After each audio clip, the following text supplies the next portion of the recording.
A family grieves for 6 loved ones. Tonight, details of the fire that claimed nearly an entire household. Cuban protesters up the ante, seeking an audience with an international body over abuse allegations. And prosecution begins in an Andros kidnapping case. The National Report starts now. Now in HD.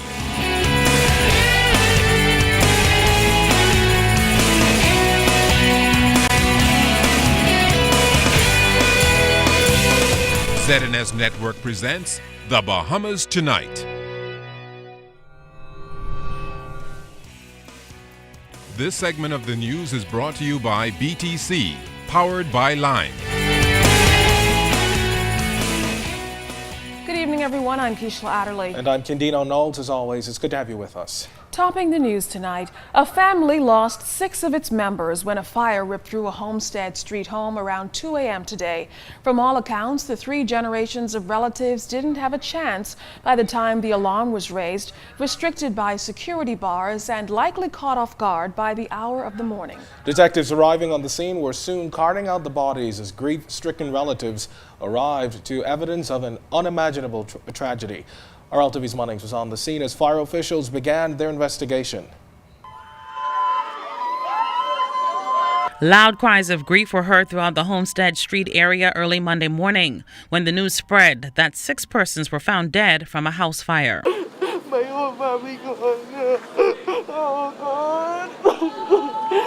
All distraught family members could do is cry from the shock of this tragedy.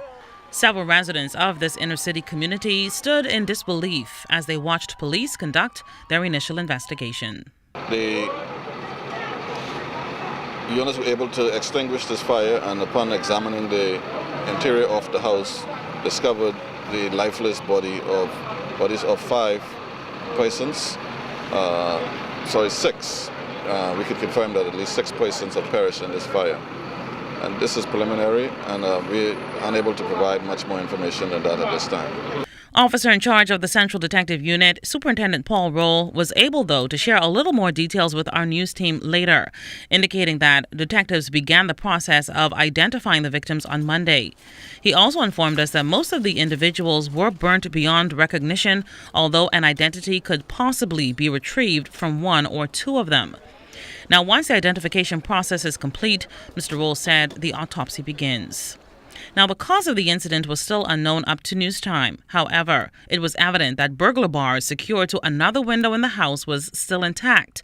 And we saw an electrical cord that was reportedly connected from the fire-damaged home to another structure. But when authorities allowed the media inside the home, the occupants' clothes, furniture, housewares, and other personal items were scattered on the ground. The fire even destroyed an entire window as the pane and glass were gone. Morticians arrived in a convoy of vehicles moments later to transport the bodies to the morgue, to even more loud cries of grief. Officer in charge of the Police Fire Services Branch, Superintendent Walter Evans, used the opportunity to appeal to residents nationwide to be more fire safety conscious, particularly at the start of Fire Safety Awareness Week. We are not happy when numbers like this happen or incidents like this happen, and we want to encourage individuals to adhere to safety principles that we will assist in. Again, the installation of a smoke detector, they save lives. They're very, very inexpensive, perhaps less than $20, and they can be purchased locally. For persons who need assistance in the installation of them, we can assist. LTV's Munnings, ZNS Network News.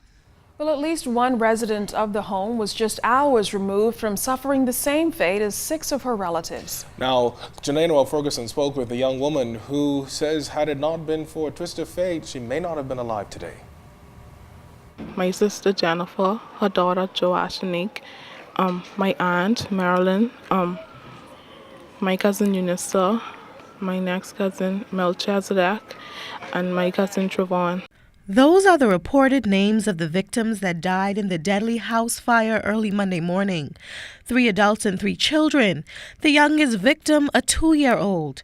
Our ZNS News team returned to the scene when daylight broke Monday, and screams continued to ring out from residents mourning the tragic loss. Others in the community stood outside their doors in disbelief. A surviving family member, Maudline Barnett, who was not at home at the time of the blaze, still can't believe this tragedy happened. My best friend called me and told me the house was on fire, and she asked me if anybody was in there. And I told her, yeah, they were in there sleeping. And then she told me the house was completely engulfed in flames. I don't even know how to explain this. Because the last thing my niece told me was she said, I love you, Auntie. Barrett's Aunt Marilyn, who died in the fire, was also considered a community leader who reached out to help those in need. She just was a people's person. If you needed help, like mostly foreigners, if they needed to get their documents regulated, she would assist them. Now, officers from the Angliston Urban Renewal Project and Royal Bahamas Defense Force officers, along with the Department of Social Services personnel, spoke with area residents to see where assistance is needed. We were early out from 7 this morning, checking the grounds to find out if there's any intelligence that relates to this fire, because as you see here, the structure, it appears that the fire started from the roof area. Inspector Frankie Mader also appealed to persons who may have any information about the fire to contact police. We call on all neighbors to live closely together, because as you see here, the structure this morning, and you still having everybody in the area say they don't know what happened, they only hear the fire trucks, but somebody had to call the police. Meanwhile, Barrett, who lost everything in the fire, is hoping that the community at large would lend some assistance so that she can begin rebuilding her life. If they feel it in their hearts to lend emotional, physical, monetary, any type of support, feel free to do so. Janae Noel Ferguson, ZNS Network News. Now, the unfortunate irony of this tragedy is that the fire struck just as Fire Safety Week begins. It was the sad example fire officials used today of what can go wrong when the proper precautions aren't in place. It was the message today as the ceremony and exhibition marking Fire Safety Week opened at the Mullet Marathon. LaDon Davis was there as the National Security Minister issued a warning to the wider public and helped a family grieve. Moments after officially launching Fire Services Week, Minister of National Security Dr. Bernard Nottage visited the Homestead Avenue area to pay his respects to the 6 people who perished in an early morning blaze. This is an unspeakable tragedy, and one that I think the neighbors will have a very difficult time dealing with, because in these communities people are so close to each other, they know each other very well, and it's a kind of incident that can easily happen. And I'm really speechless. I came because I needed to see what happened, what the circumstances were, because we have to do everything that we can to prevent occurrences like this. Now, that was just one of the many deadly fires firefighters have had to battle this year. From January to August, 4 such deaths were recorded, and unfortunately, the family of 6 will be added to that number. Response Team Sergeant Anthony Mitchell says firefighting can be a bit risky, but saving a life is more rewarding. He shared these safety tips. A lot of homes in the Bahamas now that have security bars. And one thing I would recommend that when you put in security bars in your home, that you leave at least one bedroom with a hinge on your security bars, that in the event of a fire or any emergency, persons in that house will be able to escape, get through that roof in a safe way. So to assist firefighters to carry out their jobs more effectively, Minister of National Security Dr. Bernard Nottage says the government will continue to make the necessary investments to ensure that firefighters respond in a timely fashion. On our promise, the government has to deliver 5 new state-of-the-art fire appliances, 4 1,000 gallons capacity pumper trucks, and 1 2,000 gallons water capacity tanker truck. These vehicles are expected to serve the Bahamian communities well into the future. My government will increase the level of human resources within fire services by recruiting a squad of 30 officers. Following the required training and police duties and fire science, they will be fully equipped to serve our community. On Tuesday, fire officials will stage a mock evacuation drill followed by a smoke detection drive on Wednesday. LaDon Davis, ZNS Network News. Well, it's a familiar image of late, but this time, fortunately, the twister didn't make it to land, swirling in waters on northern New Providence, just off the coast of Paradise Island. Well, this image was captured about 4:14 this afternoon. Met officials say it was one of several that developed this afternoon. Now, Chief Meteorologist Basil Dean joins us with the latest. Basil, should we be concerned about further development of tornadic activity tonight?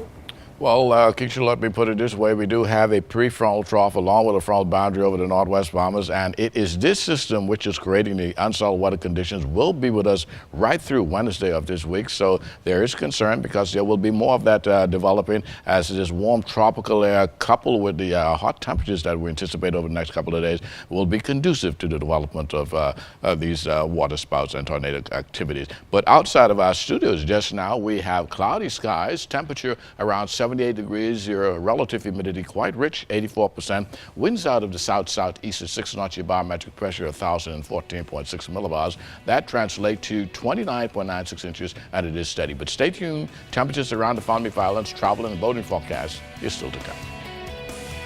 Thanks, Basil. Well, still to come tonight, laying down the law, the advice to the country's newest attorneys. And a celebration at St. Matthew's. You're watching The Bahamas Tonight.